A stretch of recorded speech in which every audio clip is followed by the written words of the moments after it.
Hello, this is Cindy Rubin. I am the owner and founder of In Touch Pediatrics and Lactation, a home visit general pediatrics and breastfeeding medicine practice outside of Chicago. We are going to talk today about PTSD and breastfeeding. PTSD stands for post-traumatic stress disorder. And I've been thinking about this a lot because I've had a few patients recently who brought this up actually as we were talking about their situations.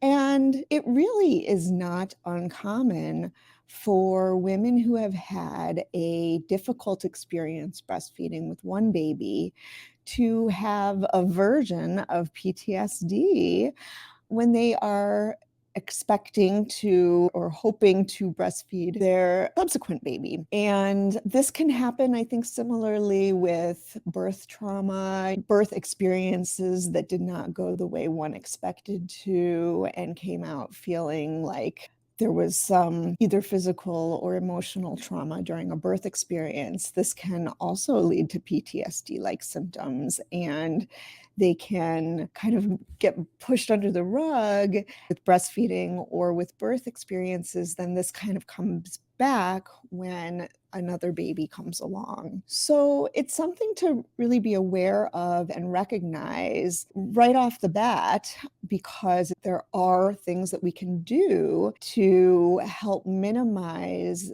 the symptoms and the effect that it may have on subsequent experiences. So to start, what is PTSD? And this is something that traditionally has been thought of in the context of soldiers after being in combat during a war, or people after very, very, very obviously traumatic experiences, like their life being threatened by somebody else or something like that. We think about it in the context of these big events, but sometimes it can be with events that are much smaller in scale, but still very much affect the person experiencing it in a similar fashion. We're going to talk about it in the context of breastfeeding and birth trauma here.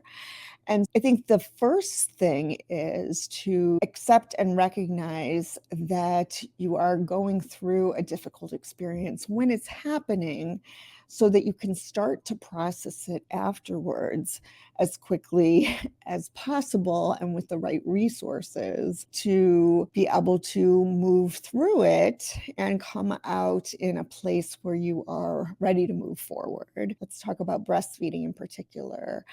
I've had patients who had experiences where they were having to nurse and pump and then give a bottle to their baby for weeks and weeks and weeks, trying to build up production. This is called triple feeding, and it can be helpful in the short term when, for whatever reason, we're needing to boost production. It takes a lot of time.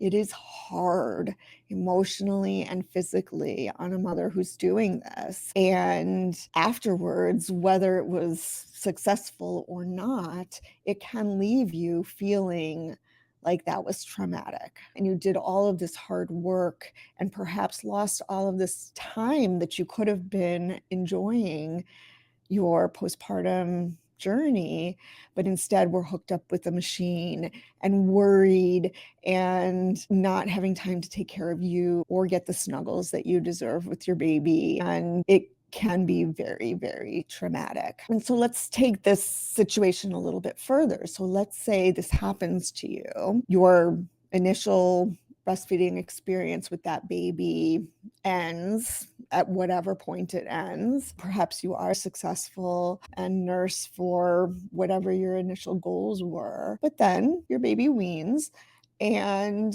you are now expecting another baby.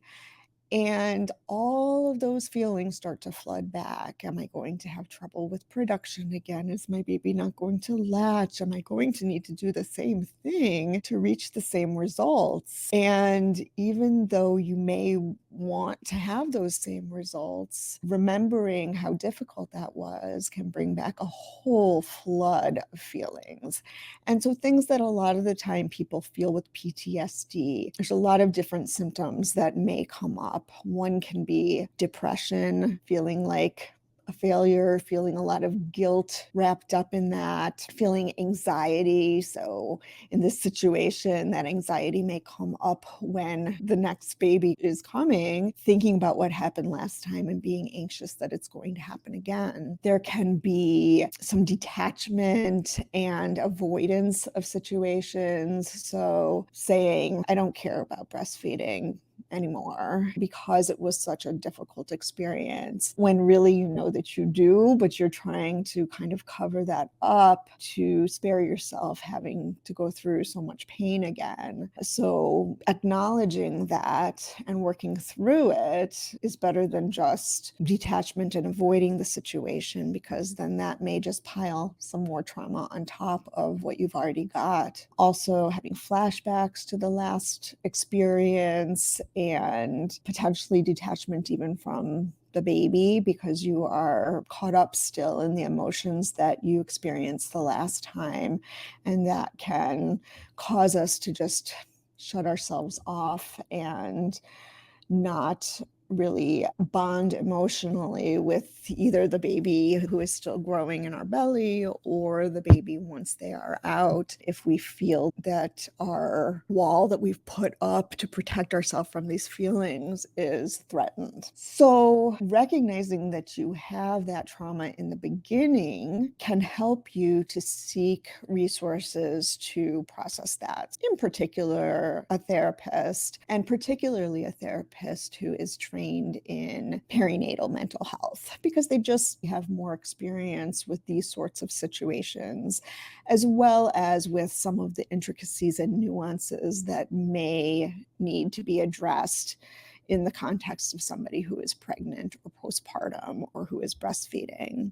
And they may know additional resources that could be useful for somebody in this situation. So finding somebody who can work with whenever it is that you're ready after having that experience or while having the experience, that would be ideal. You're experiencing this trauma to not wait till it's over necessarily, but to have that sort of emotional support right off the bat, helping you get through it, no matter what the physical outcome of the situation is. And that helps you to start to develop a relationship with that person that can then continue on after the actual trauma ends, and can then be there for you when this next pregnancy or breastfeeding experience is coming up and things may come to the surface again and need to be addressed in a somewhat more intense way. So therapy is a great way of making sure that you've got some professional emotional support, processing what did happen and helping to process what is going to be happening with a subsequent baby. Another thing is making sure that you have good support for the upcoming experience itself. So not just a therapist to help you process, but what are the things that can make this next experience maybe go a little bit more smoothly for you?